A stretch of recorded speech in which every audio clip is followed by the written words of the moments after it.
Good morning, good afternoon, good evening, wherever you are.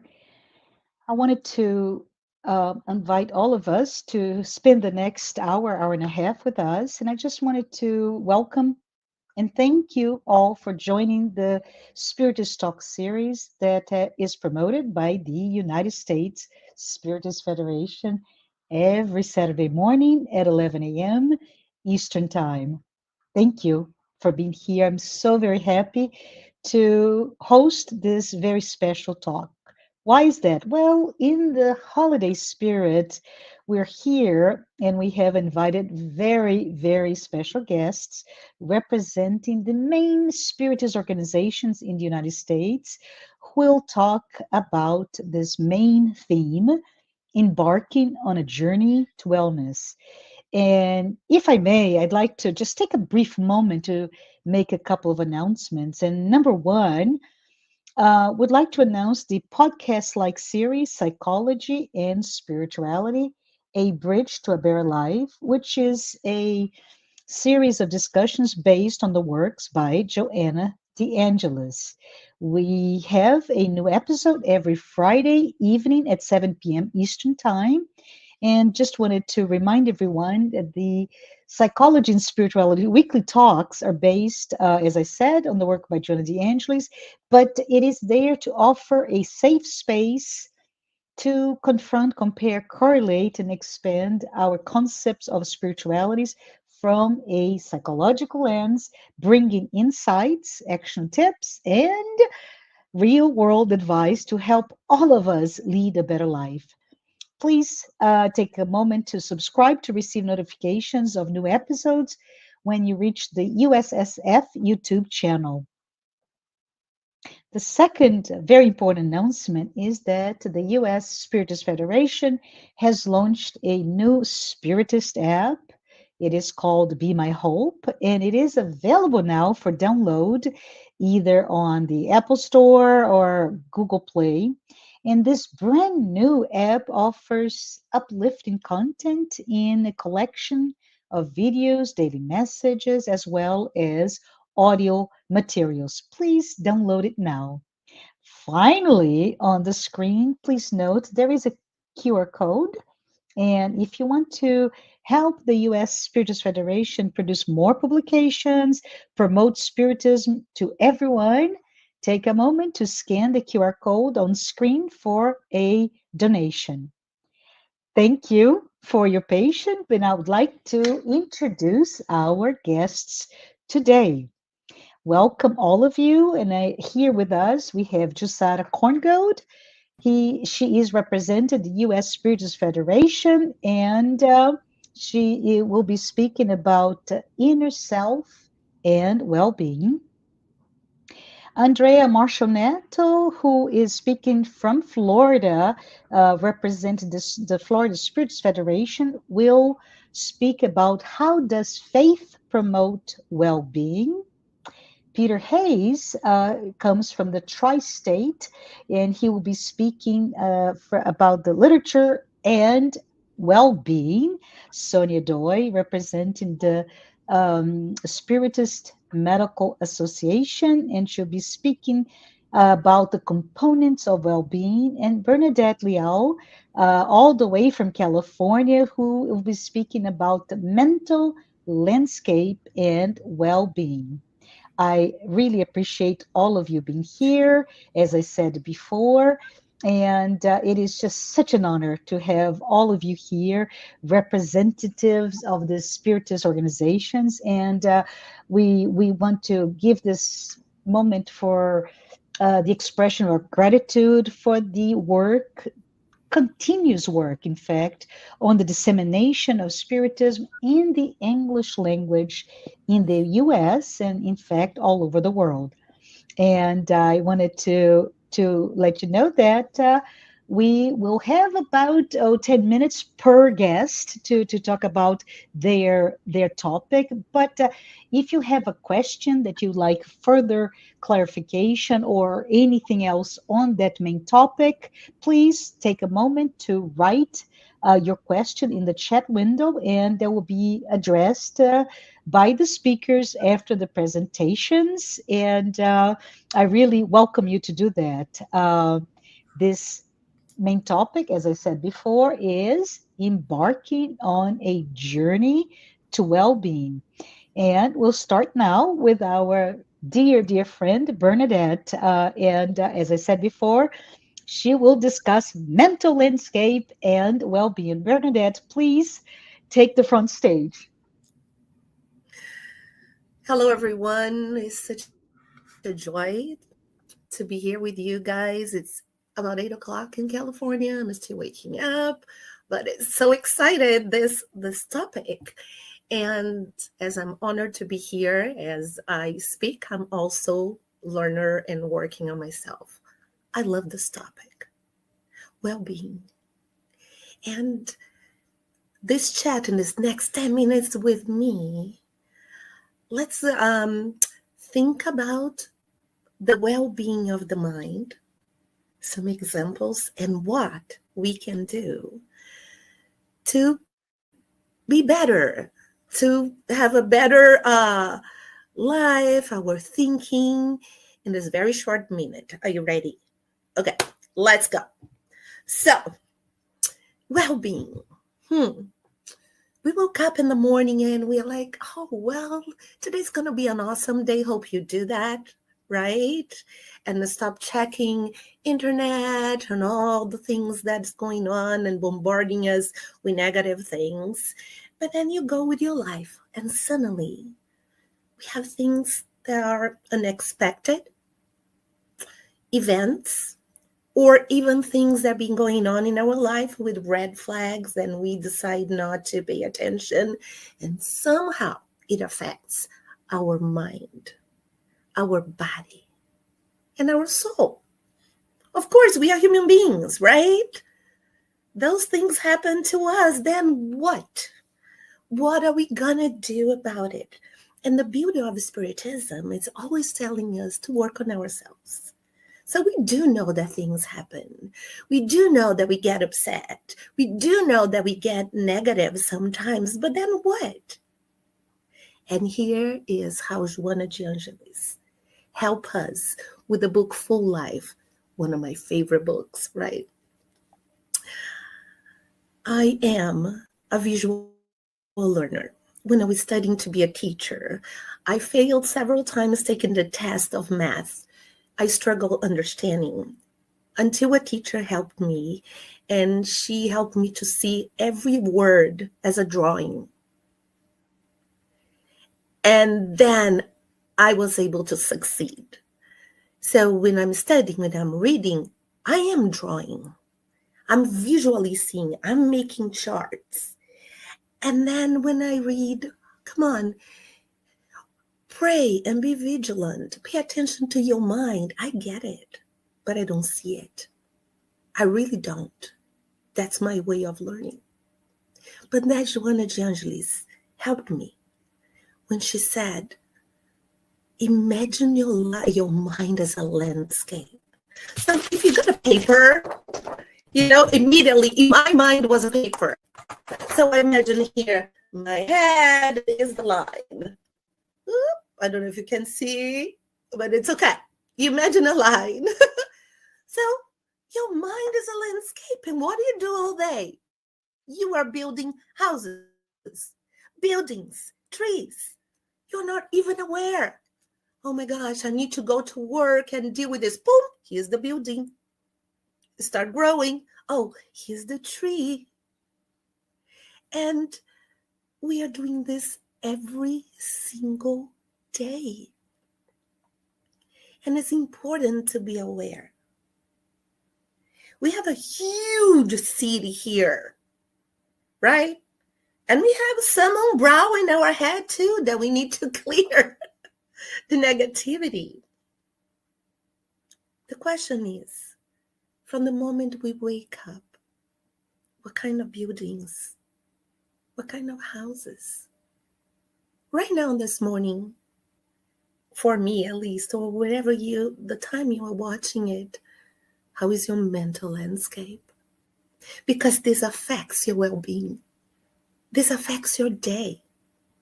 Now, this is going to happen no matter what. And it's like, oh my God, I have to be vigilant all the time. Come on, do we do this 24 hours? We don't. We're human beings, as I said. But when that happens, catch it. And immediately start seeing, oh my gosh, I'm building this. This house right now in my head is negative. Oh, I need to bring some light. And what are you going to do about it? Because we want to be happy. We want to be joyful. But it's not that easy all the time. But we can start developing this awareness of what's going on. So are we planting seeds? What kind of seeds in your mental landscape that is affect your well-being? We have the power of dictate the weather in your mental landscape. Are you having storm? Is it a beautiful day with the sunshine? Oh, maybe there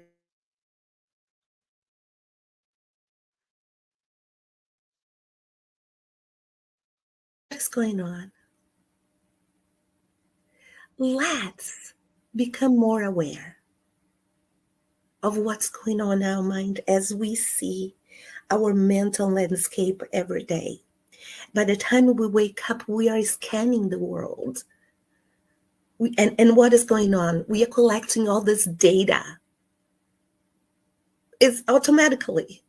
Right now, I walk here, I see what's going on, I read a book, my eyes are reading, and then data. This big computer in your mind, and then you start building this system.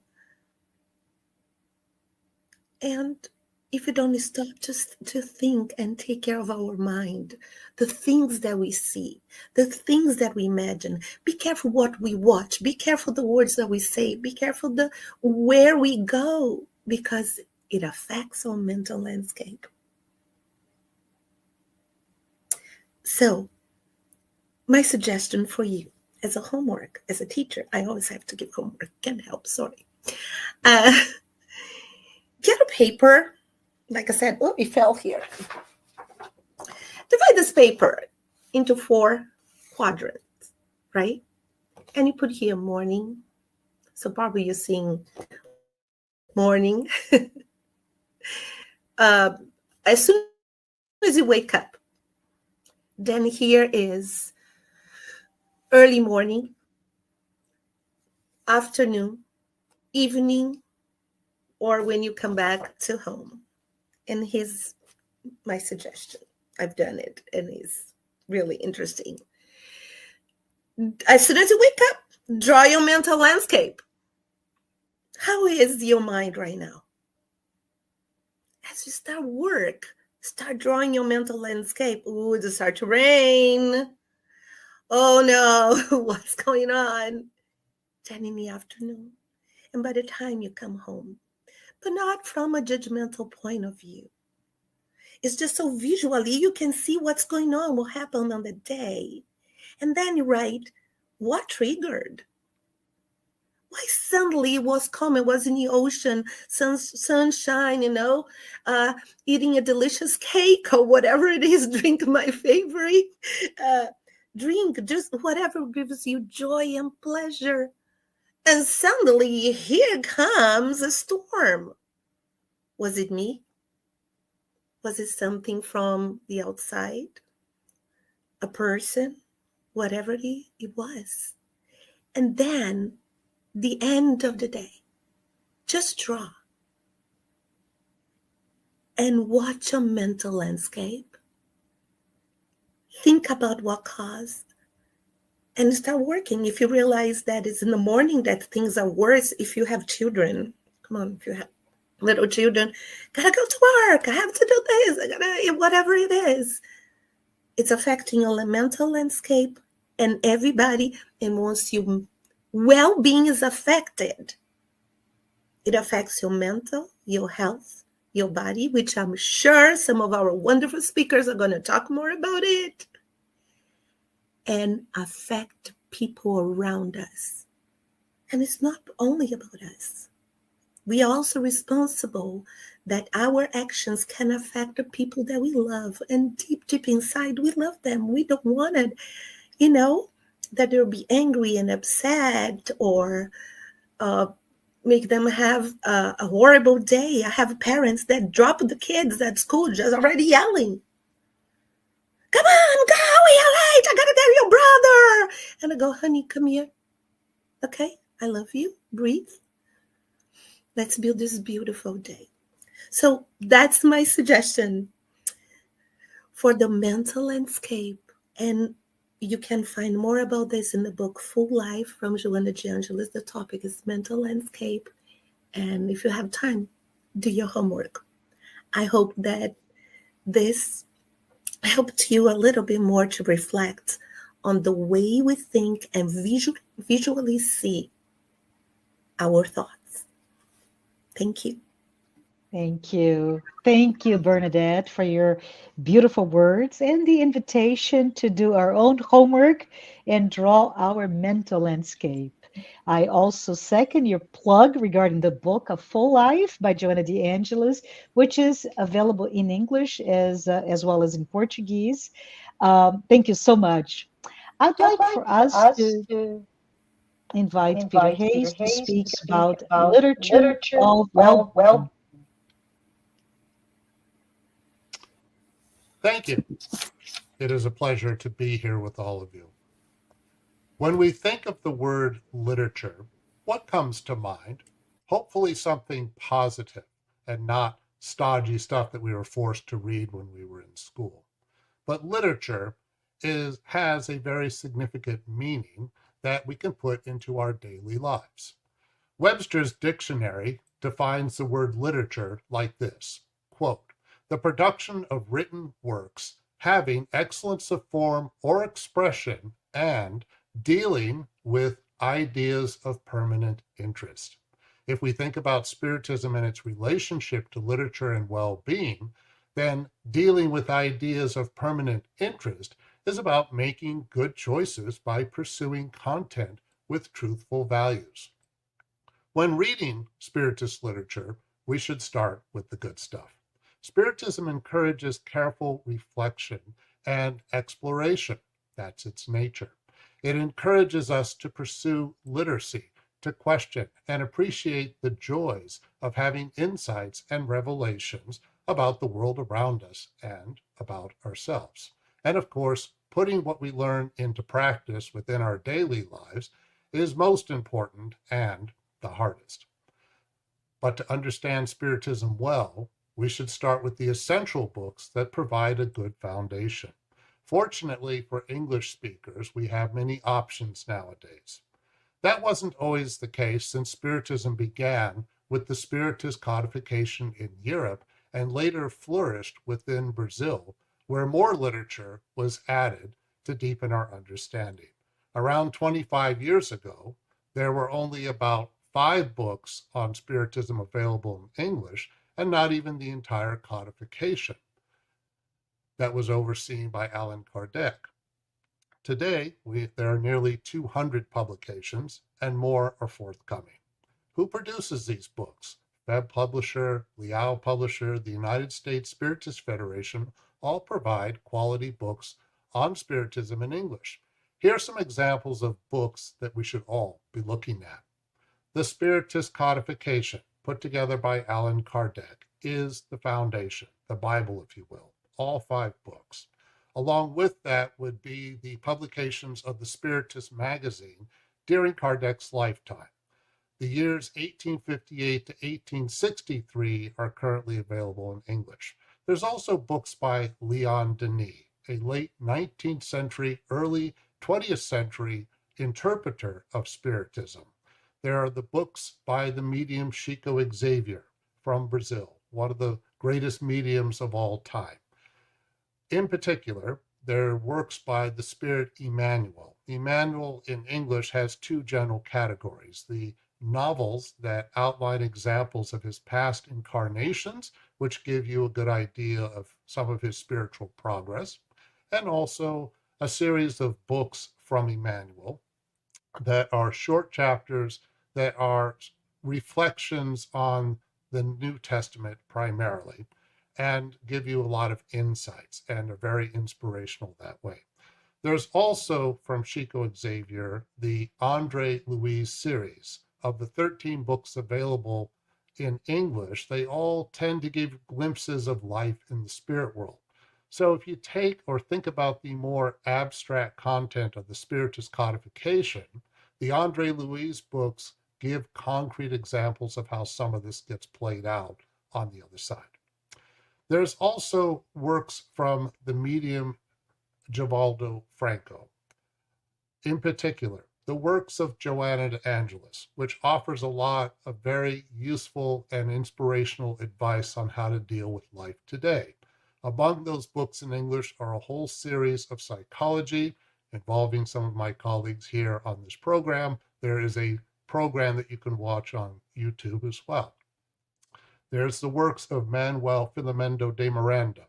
His works available in English focus mainly on the planetary transition.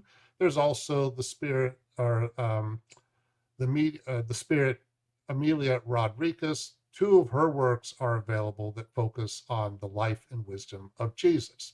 There's also books psychographed by the medium Yvonne A. Pereira. If you're interested in the subject of suicide, her book Memories of a Suicide is essential reading. Book's a little intense in the beginning, but it makes some very, very profound and important points about the consequences of suicide, and ultimately how, when we get through any experience like that, there's promise for the future. There are many other books, too, that deserve our attention, but we are limited by time. All these works have been produced by dedicated souls who did not earn a dime for their loving efforts and hard work. Remember, Spiritism is a nonprofit pursuit, and its dissemination should be egoless. So be careful about anyone with an agenda that's a little bit more about self-gain. Why does literature and literacy matter for our well-being? Literature and well-being are easier to achieve within study groups at a Spiritist center that is well run. Yes, it can be on Zoom, but in person is even better. Why all this emphasis on study? Because Spiritism describes itself as a reasoned faith, so it stresses knowledge and being informed. Besides the important creed, without Spiritism there is no salvation, another creed in Spiritism is this: question everything. And that is easier and more engaging when we interact with others via study groups that involves reading and reflecting on books. Question everything should not be construed as being closed-minded. There is a difference. Healthy skepticism can help us to avoid blind faith, which is a big no-no in Spiritism. Rather, we can get into the habit of asking lots and lots and lots and lots of questions, no matter how much knowledge or experience we have with Spiritism. Questioning encourages more thinking and helps to give it direction.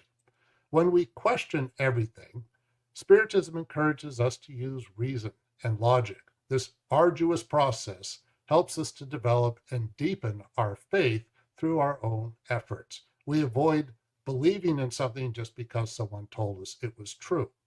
While Spiritism began with the phenomena, which can be fun, Allan Kardec quickly realized that the heart of Spiritism was in the content of the philosophical, religious, and scientific answers he received that provided glimpses into the non-physical world and the subtle, complex relationship it has with the physical world. Spiritism is about making an inner transformation, which requires focus and a lifelong effort. Spiritism, therefore, is not a quick fix via the self-help route. That means that the 5 books of the Spiritist codification, plus the others I mentioned, are not light reading. Sorry, but to understand inner transformation and understanding require a lot of effort. Spiritism is better understood through consistent and repeated study. So yes, my friends, that means rereading books. The best books on Spiritism will speak to us again and again in different ways when we revisit them. If we read a question from the Spirits book a few years ago and reread it now, it might feel like we never read it before. Well, that's because we are in a different place today. I think that's what makes rereading and reflecting lots of fun. And the act of reading is good for our well-being. For our mental health, reading makes us more productive. Reading increases self-esteem and helps us develop an ability to empathize with others. Reading can help to reduce depression, plus decrease stress and lower blood pressure. It can have similar benefits as yoga, meditation, etc.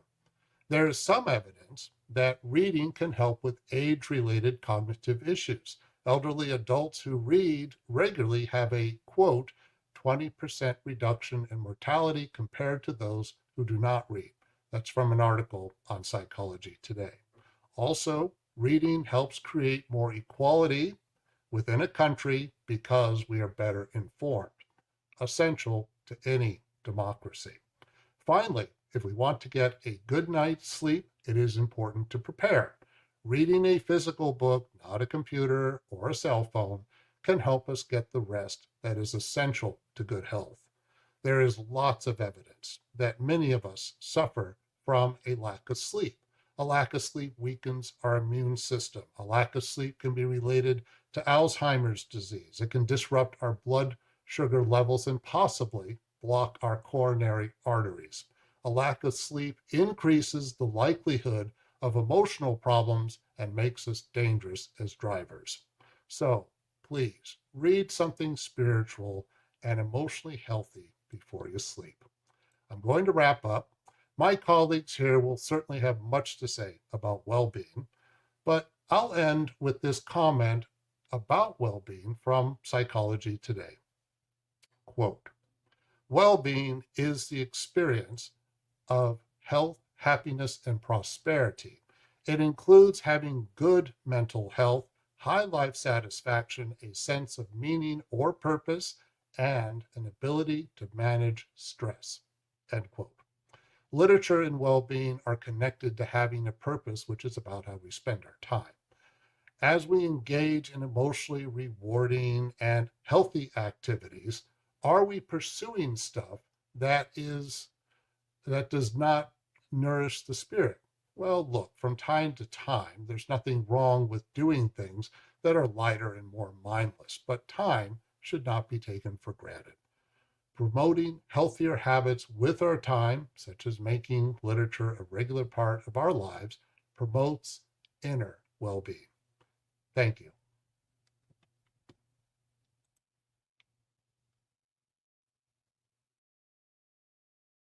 Apologies. Thank you. Thank you, Peter. What a great summary of that Spiritist foundational literature to me, to everyone here. Wonderful.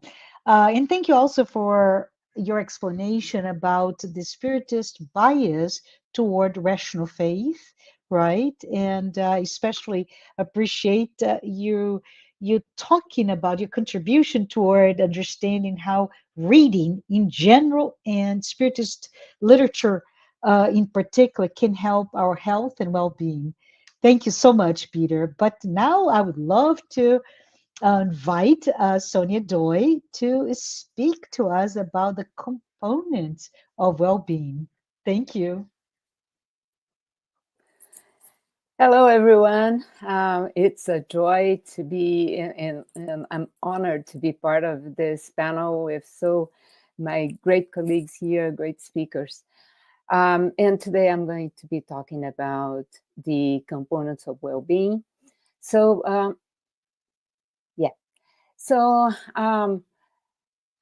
if I ask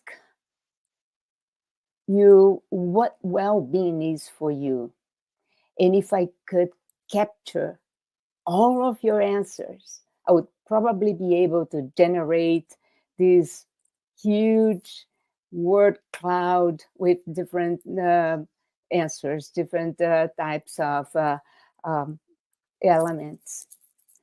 And this is all well and good because there is no right or wrong answer to how you define well-being. And we're going to talk about this for a while now. Well-being could be considered as a synonym for positive mental health because the World Health Organization has defined mental health or positive good mental health as a state of well-being in which the individual realizes his or her own abilities, can cope with the normal stresses of life, can work productively and fruitfully, and is able to make contribution to his or her community. Right there, we can identify several components of well-being, including awareness, including resilience to stand with stresses of life, altruism, and so forth, so on. But in a more general concept, as Peter Hayes mentioned, this is in Psychology Today, well-being is considered in general as the opposite of ill-being. And well-being means literally feeling well. And as contrary to ill-being is the experience of good health, happiness, and prosperity. But it seems very simple, but it's not that simple. It's actually very complex because happiness can mean a lot of things for each one of us. Well-being, because well-being is important to everyone, it has been included as a key interest in social sciences. And social sciences encompasses various disciplines, as you can see in the list below. Each discipline looks at well-being with a different set of elements. They try to determine well-being according to their perspective using different elements in surveys. So in these surveys, you present a list of elements and ask people of a certain community to mark what is important for them. But because there are several different interests, several disciplines that look at well-being, researchers have tried to reach a consensus on how to measure well-being in a diverse population. Which are the components that are more important to include in a survey to be researched? And all this, the goal of these surveys, the goal of this research on well-being is actually to improve well-being. And this is important for policymakers to find ways to improve well-being in a certain community. So well-being is not just being healthy or having emotional balance. There are a lot of different components depending on the way we look at it. So there's no doubt that well-being is a multi-dimensional concept defined differently by each of one of these disciplines, but it's also looked differently depending on the group that we survey. And in some surveys, for example, of lay people, when you ask them what is important for them to consider well-being, most lay people respond that it is having good mental health, feeling valued, work-life balance, and the notion of inner harmony. But academic models consider the major components of well-being, meaning of life, and relationships. But there are also differences across lifespan. as we grow older, with our experiences, we change. We change the way we see things. We change how things in life mean to us. So in surveys, when they ask adolescents, they said that well-being for them was happiness, kindness, having fun, and feeling safety. While when they asked elderly people, the answer was the most important was meaning and purpose in life. But there are also differences across cultures. In survey that was done comparing Chinese students and European students, the Chinese students said that for them, well-being was meant optimism and contentment, while the European students said that most important for them was mental health. So we see that there is a diverse way to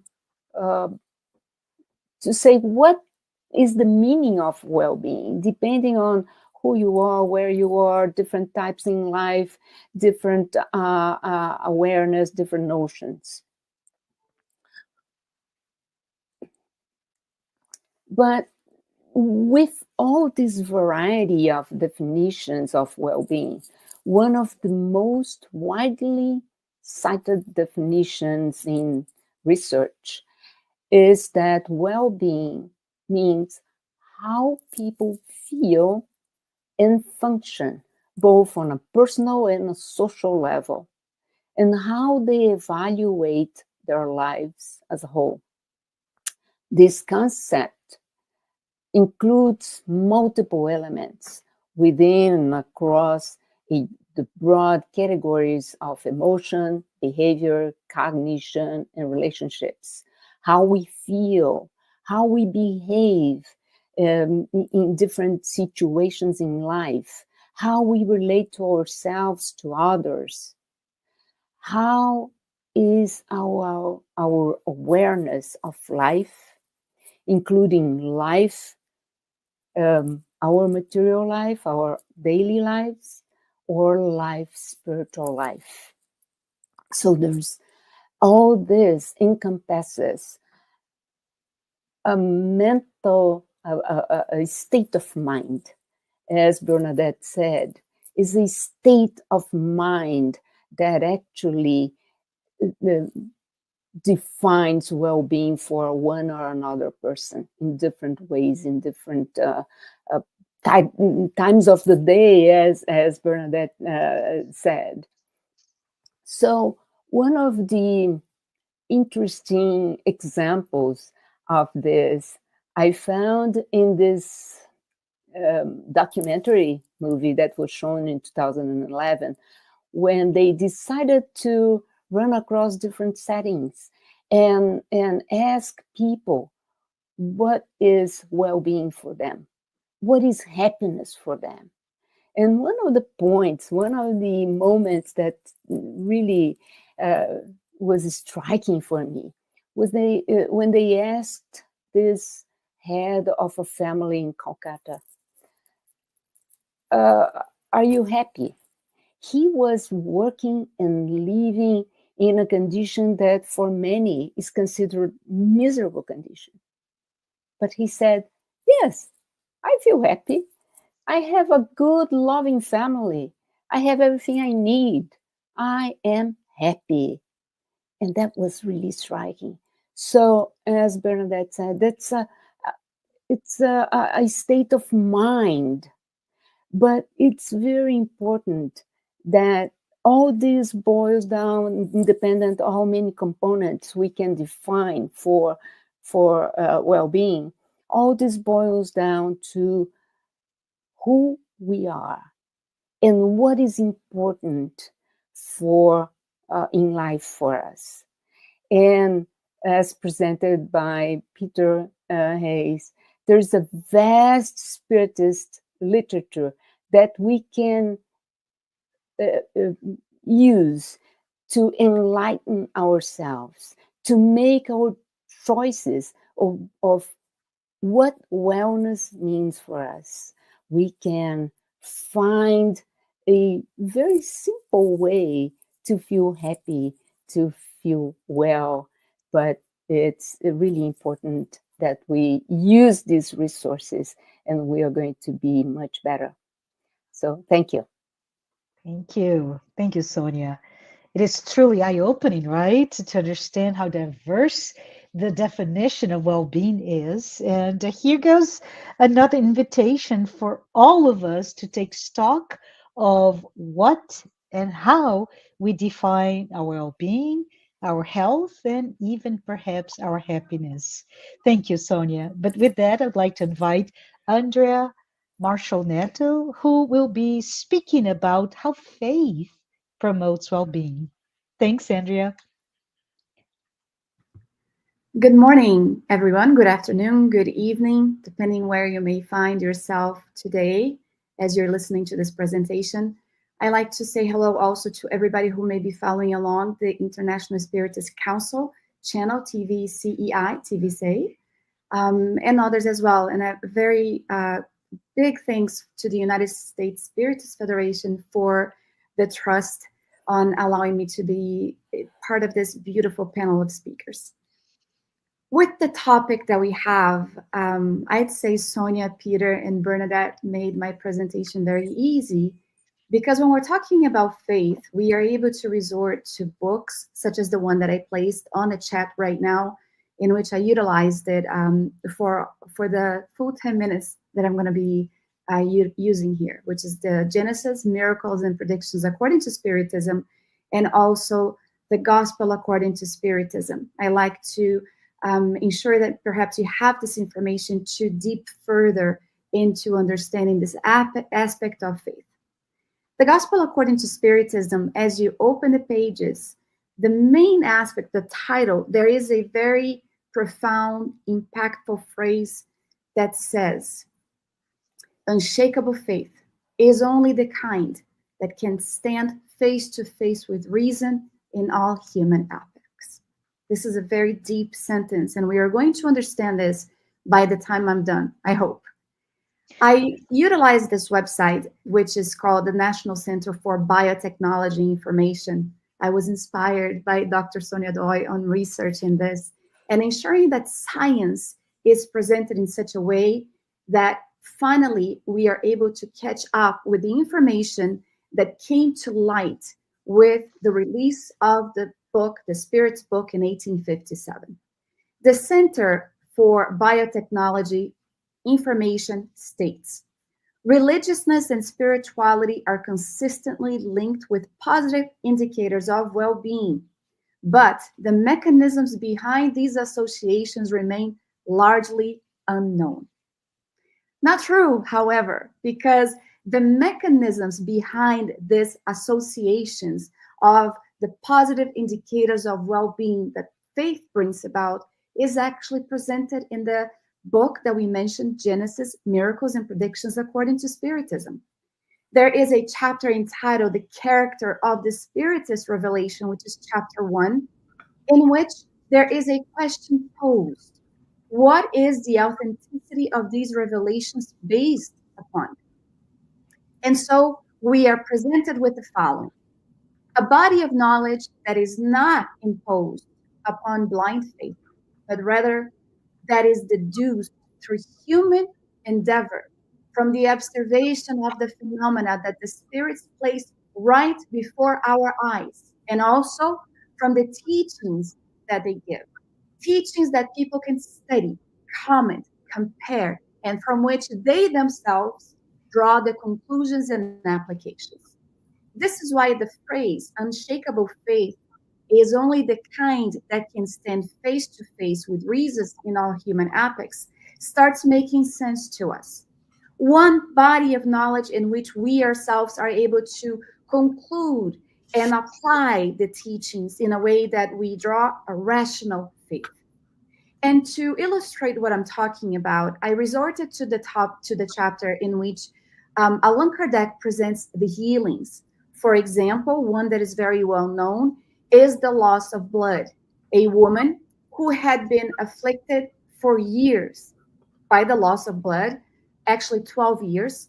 And she suffered so much in the hands of physicians who had no way of making an answer and trying to bring some kind of conclusion on why she was having that loss of blood for such a long time. This is actually found in the Gospel of Mark, so please resort to it, chapter 5, to understand it. Jesus is walking amongst the people. Let's envision this in our mind. He is walking and people are kind of, going around him, and it's very tight because it's a crowd of people. The disciples are following along with him, but Jesus stops and he says, "Who touched my garments?" Envision this. The human with the loss of blood is there, and she thinks for herself, if I can only touch his garments, I would be healed.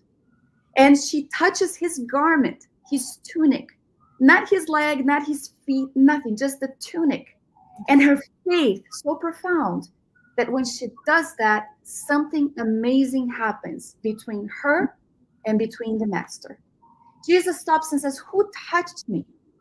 Can you imagine this? Peter's like, "Everybody's touching you. What do you mean, who touched you?" And then he says, "No, I felt a power that came out of me." And so she raises herself. And this is very symbolic because when Jesus was healing people, it wasn't only on a physical aspect. For her to have had the guts to get up and says, "I am the one who touched you," there was a reason why he asked that. He knew, but he wanted to empower her, to make her feel like she was wholesome, divine, that there was something powerful within her.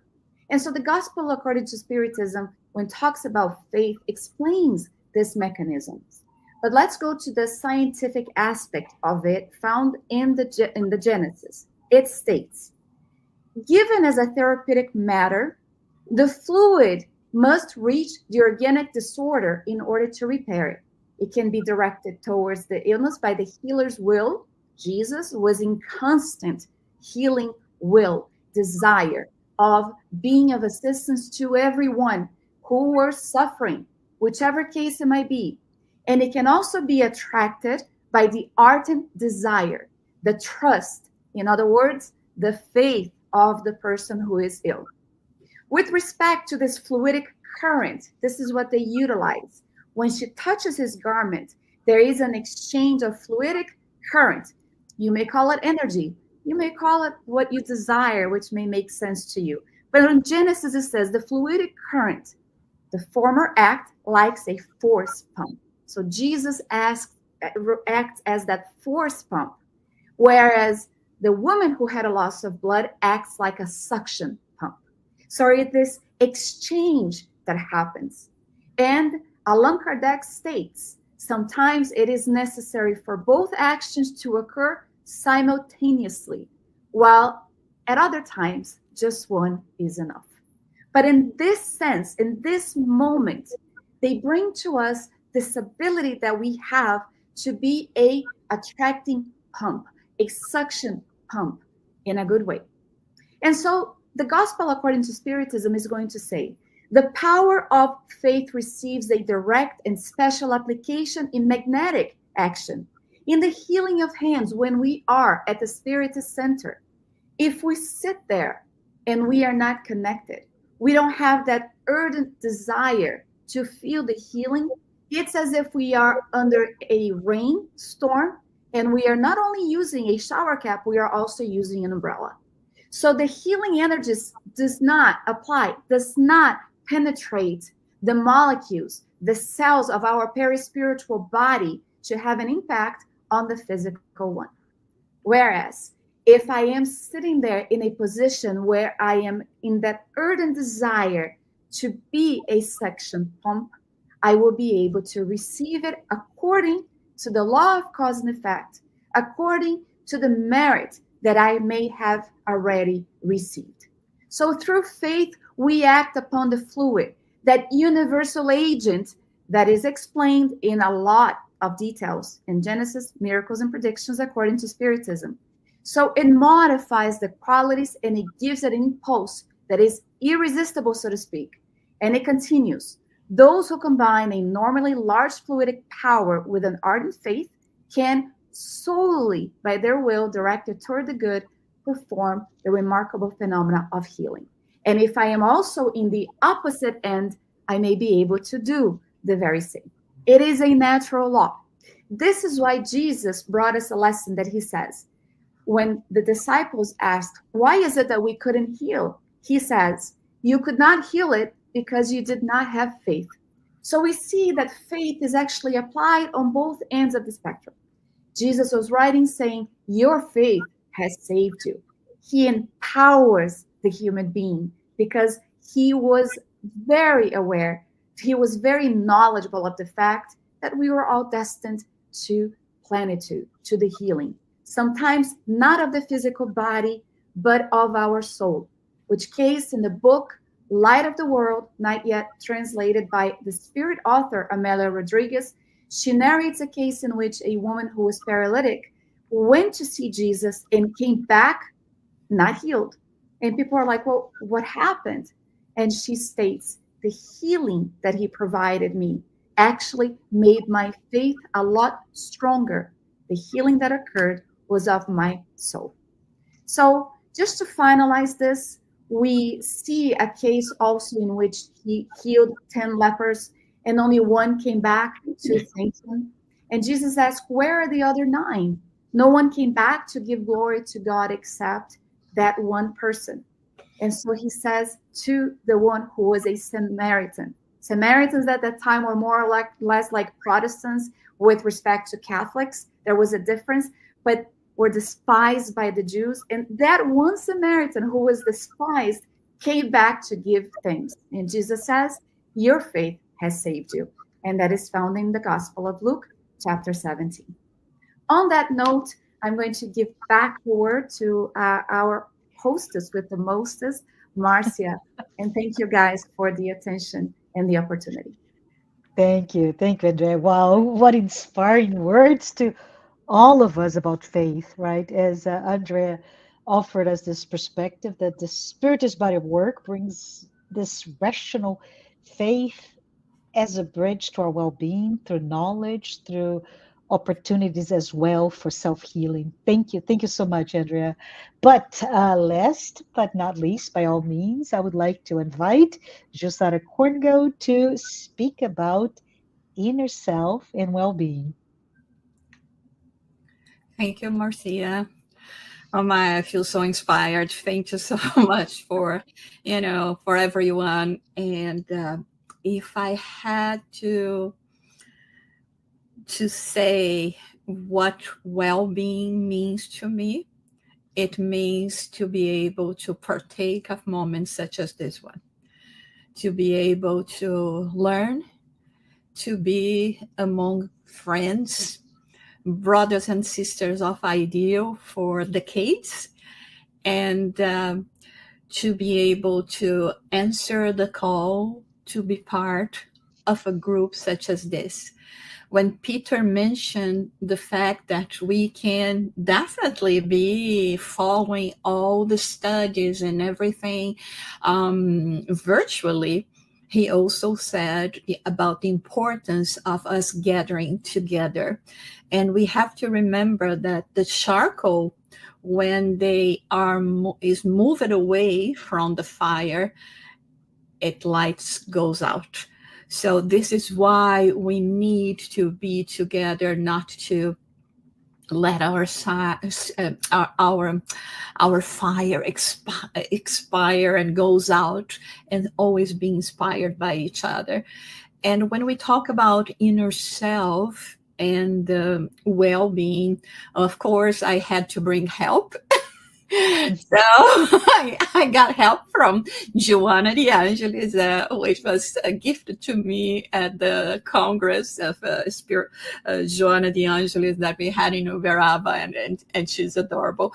And I resorted to the book Life Challenges and Solutions.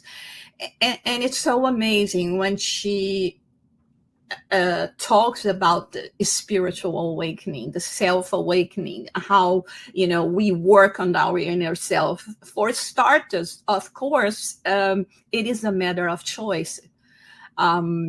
We all can look for different paths. We all can look for different solutions, but there are those that will lead us to the right track. And when we are talking about, this self-discovery, knowing and understanding about ourselves and the importance we have in terms of, or this incarnation means to us in terms of, spiritual growth, it is impossible not to talk about the benefactor Joana de Angelis. And this book also is a book that is was psychographed by the medium Divaldo Pereira Franco and published by Leal Publisher. And she starts by saying something so inspiring, and because she starts by mentioning a quote from Leon Denis that was that lived at the same time as Allan Kardec, and when he talks about our process in terms of self-awakening, in terms of this inner self and all the work that we have to go in terms of awakening the self. And he talks that we sleep in the mineral, we dream in the plant, we feel in the animal, and we think in the human being. And that's it. But then Joana de Angelis comes and she goes further and she says, but it continues. So we cannot just think that this is it. This is where we have reached a plateau or something. No, she says that we continue with immense intuitive capacity. The more we reach the state of pure spirits, and we are always going to be acquiring new experiences, because we are destined to attune with cosmic consciousness. So now I know that this is my destiny. What am I going to do about that? It's no wonder why she says that it's, although this whole process is painful, because it's almost like, going through the birth, of an inner child, the inner self. So we go through all this pain. But unfortunately, as she mentioned in this chapter, many people look for assistance elsewhere. So in her words, we delegate. We think that people are going to be doing the changes for us. We transfer our responsibility in terms of what we have to have for self-commitment and doing the work. So in any case, there are always being help for us. There are always being people that could be guiding us, orienting us in this process, and the spirit Joana de Angelis is doing that for us. And there is one thing that she mentions in this chapter and goes very much along with what our dear Andrea was talking about. She gives us an advice in order for us to go through this process of awakening the inner self, and as a consequence, reach this state of well-being, of permanent well-being. She says that we need to reread the Gospel of Jesus. Of course, she's coming from the idea that we all have read it already. So she says we have to reread it, especially if we take into consideration all the advances that we have been having in terms of psychology and other approaches to the psyche.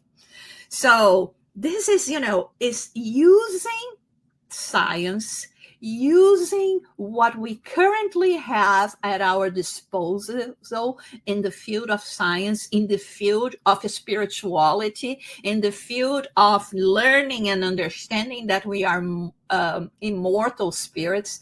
And then she talks about the many times that Jesus mentioned the need for us to awaken, and how sleeping and the sleeping of the soul would be in the way of us reaching this well-being. So we have the Spirit Emmanuel as well in the book Living Spring, published by the Fabi publisher as well. Chapter 66, the lesson is Wake Up and Rise, when he uses start with a quote from Apostle Paul, where he says, wake up, and you who sleep, rise from among the dead, and Christ will shine on you. And Emmanuel starts by saying, thousands of brothers and sisters have been asleep with no sign of ever waking up, while the glorious time of their life on earth passes useless by. So Joana de Angelis uses some examples of the gospel by talking about Lazarus, for instance. She says that the only reason why Lazarus was able to awaken, to recover from a physical condition that he had at the time of catalepsy, because he was awakened to the reality of the Spirit. So when Jesus calls him to return, his soul was ready and could hear the voice of the Master. On the other hand, she talks about the example of Peter. Peter was sure that he was completely awakened. And when Jesus tells him that before the rooster would crow 3 times, he would deny Jesus, he would defect. He couldn't understand, but Jesus knew that he was not yet awakened to the high calling of acting in line with his benefactor. So the true awakening for him happened exactly at this time. So this is why, in terms of everything that we were talking about here, focusing on mental health, focusing of what kind of literature we are going to bring to our lives, focusing on understanding the root of faith and not thinking that this is just going to be bestowed to us because, irrational faith is not going to last. It's very much like the parable that Jesus talked about, the parable of the sower. If the terrain is not good, the seeds are not going to be showing or not showing when the opportunity comes and comes to us, comes to each one of us, because the substance is not there. So in this case, I think, when we think about all the possibilities that we already have and understanding the importance of us awaken to our own reality, knowing the flaws that we have, knowing the fragility that we still have, and how hard it is still for us to reach the pinnacle of our ideals. But it's not impossible, and it has to happen with baby steps. So when talking about our inner self and well-being, for starters, let's use all these possibilities, and especially the advice that this Spirit has brought to us. Let us start rereading the gospel of Jesus, but now in the 21st century with a broader understanding, with a broader understanding of life and things and all the cosmos, we can finally starting seeing what Jesus really was talking to us, was telling us with his examples, with his teachings. So it is time for us not to be afraid to look in the mirror and see that we are not there yet, but we have a plan. And with this plan, we are going to be succeeding, because above all things, and this is something that she mentions in the chapter, we are never alone. And help from God will always come to us if we only know to look in the right places. So when looking for well-being, let's not be content with things that can, sparks that can expire so easily. Let's look for the light that will remain in our lives, in our surroundings, and it's going to ignite our own light so that we can go in the direction of this cosmic consciousness and commune with God. Thank you. Thank you, Jusara. Like you, I am deeply touched and quite emotional by this moment that put us together to celebrate the opportunity to learn from Spiritism and, most importantly, achieve our well-being. For the audience, I hope you have sent your questions during the presentation, because we do have some time to answer them. So let's see if we have a question or two. Hi, Mark. Mark Carlos sent us the following questions. Wouldn't a beginner benefit from introduction to Spiritism in order to provide basic information that all other Spiritist literature allows for deeper understanding? I think this can go by to anyone, but Peter, can you answer that? Sure. Yes, absolutely. I think that an intro type book would be an excellent way to start. I like, and I didn't mention this before, but I like the book originally called Initiation into Spiritism by Teresina Oliveira, available through the U.S. Spiritist Federation. I believe it's going to be called Introduction to Spiritism in future editions, but that one provides some nice, concise overviews of Spiritism. I also like Kardec's book, Spiritism in its Simplest Explanation, from Feb Publisher. Personally, I like to go to the second half of that book, which focuses on some really wonderful brief summaries that kind of boil down what Spiritism is about. You can also read What is Spiritism from Allan Kardec, also from Feb Publisher. A little longer book, but absolutely essential. Peter, love it. Thank you. Can you do me a favor and put in the chat window all the books that you said I think would be good for everyone who's here? Okay. So let's see if we have another question. Hey, Sarah dos Santos asked the following. How can we get rid of bad habits that impact our well-being? Who can answer that? I'm looking and thinking that Sonia Doi, Dr. Sonia Doi, may give that answer to you, Sarah. Well, first of all, I like to congratulate you, Sarah. Such a young mind, thinking about how to get rid of bad habits. Sarah, what I would say is, first of all, the first step is awareness, is that you are aware of what are the bad habits that are impacting the well-being. This is the first step, and that's very important.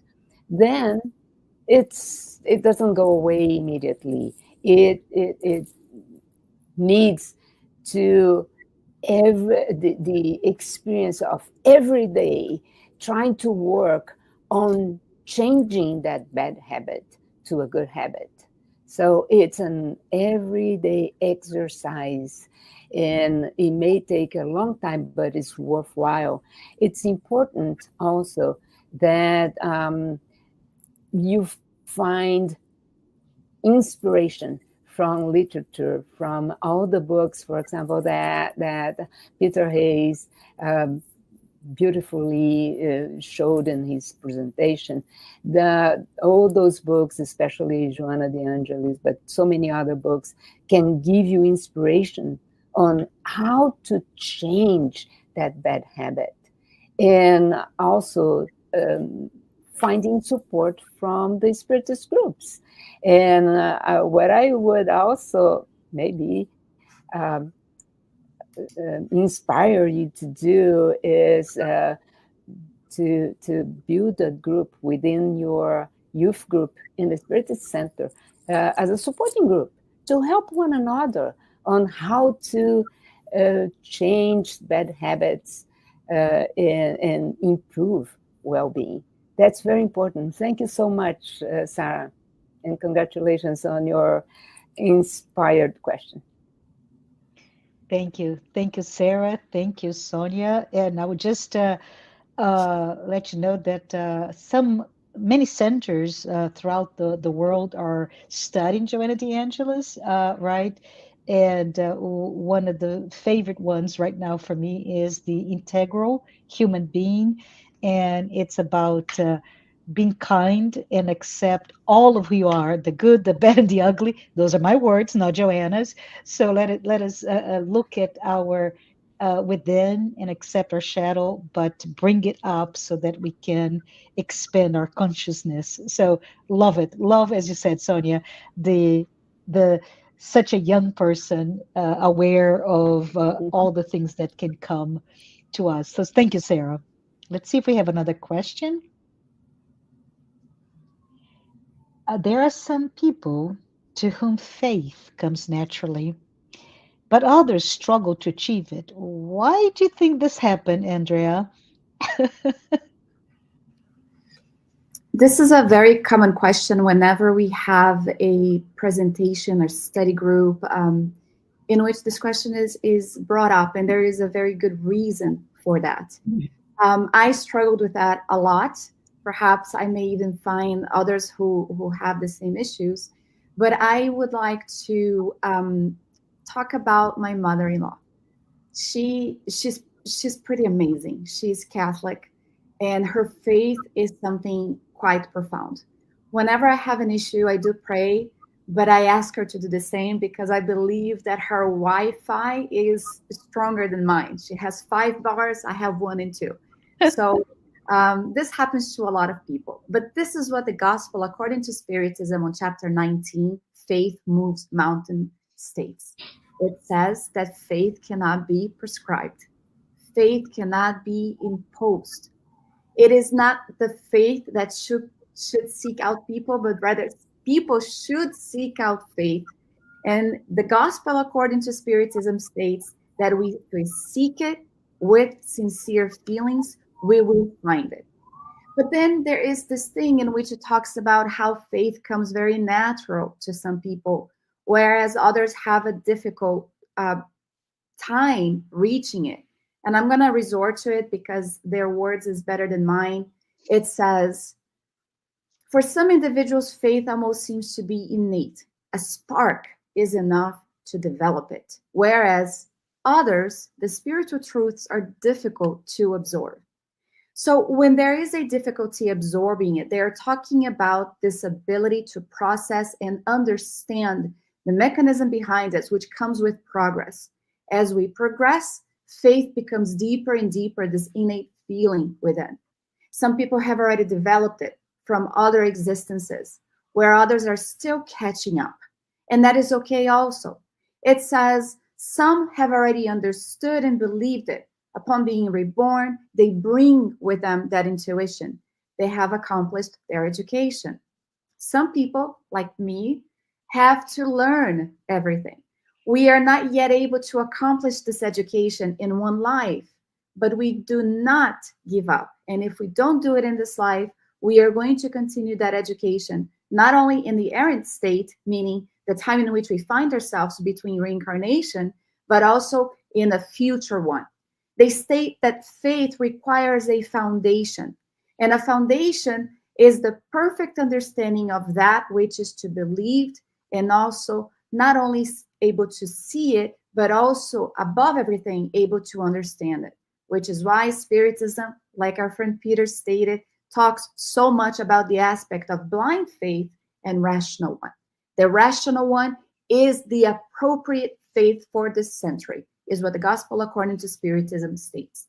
And it is precisely the dogma of blind faith that produces this great number of people who are disbelievers, because it wishes to impose itself. Whereas Spiritism proposes another aspect of it, one in which we are able to understand it, see it, feeling, and develop as we go along. So if you are those like me that have a hard time understanding it, when really we are stuck between a rock and a hard place, resort to chapter 19 of the Gospel according to Spiritism, read it, try to reflect upon it, seek it as they state, and we will find it. Awesome. Thank you. That's really great. Let's see if we have another question here. Hi, Kirsten. Kirsten's here saying, living in the present day with so many advances, is there a faster way to fix ourselves or expedite the process? Jusada, do you want to take this one? Yeah, sure. Hi, Kirsten. Thank you so much for your question. I think that is actually what we always want, right? We are always looking to find a shortcut.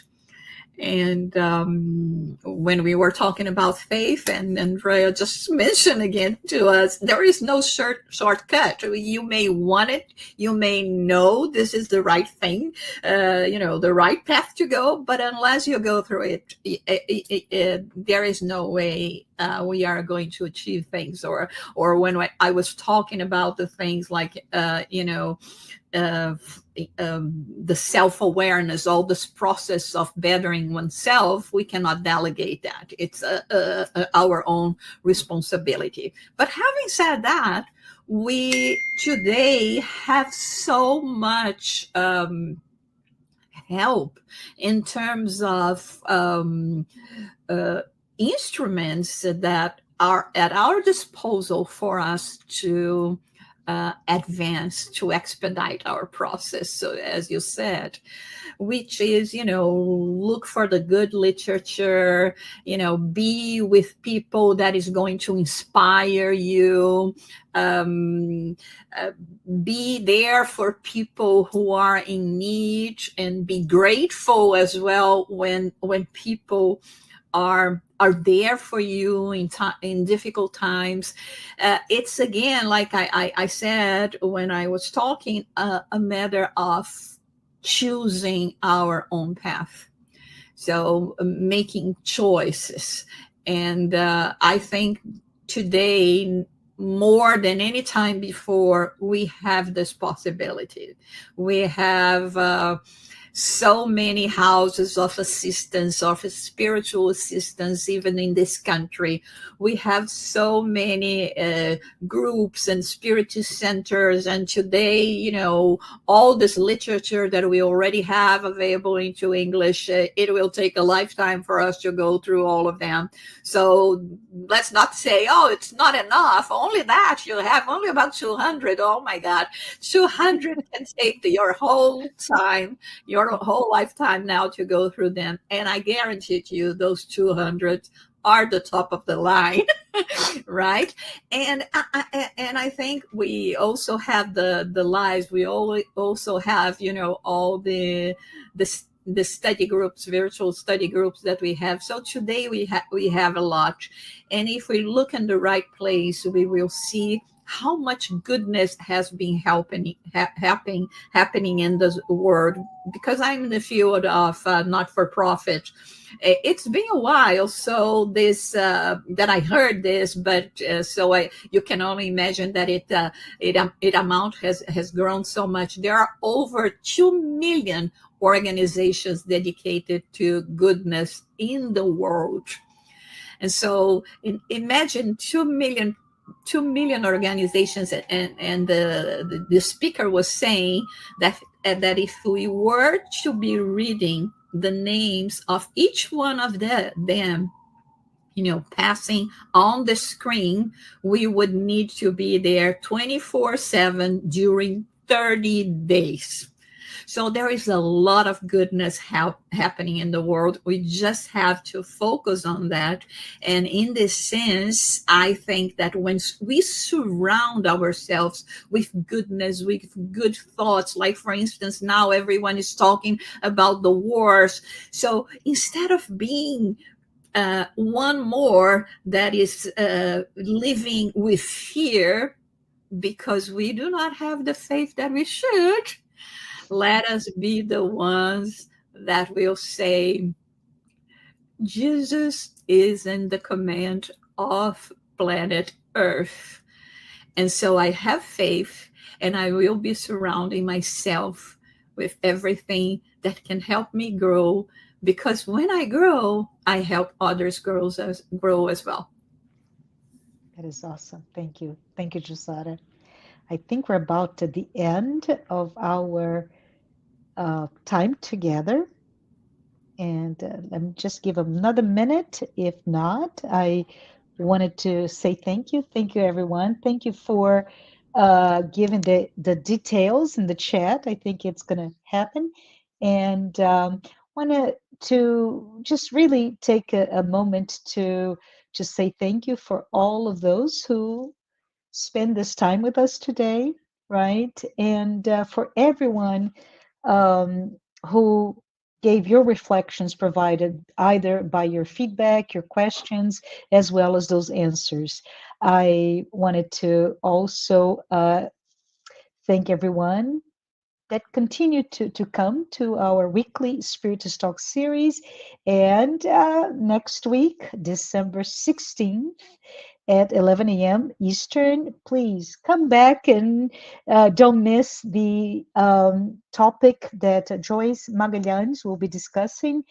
Does happiness exist? I will be here. This is really intriguing topic. If you have not done so yet, please take a moment to subscribe to the U.S. Spiritist Federation YouTube channel so that you can get our weekly reminders. We hope to see you next week. And I'm going to ask our dear friend Peter to, before we close this live, can you please, Peter, say a prayer? Sure. Let us close our eyes if we can. Dear God, dear Master Jesus, we thank you. May we have the strength and the perseverance to receive your light. May we understand and put into practice what it means to transform from within. May we deepen our faith through inner transformation. May we do our best each and every day to be a positive example to others, especially those who are closest to us, and also a positive example to ourselves. And may we be able to inspire others by being a good example, by being grounded, and by being centered. And may all of us do our best to help transform our community so that our community can move into the light. Thank you. Amen. Amen. Thanks, everyone.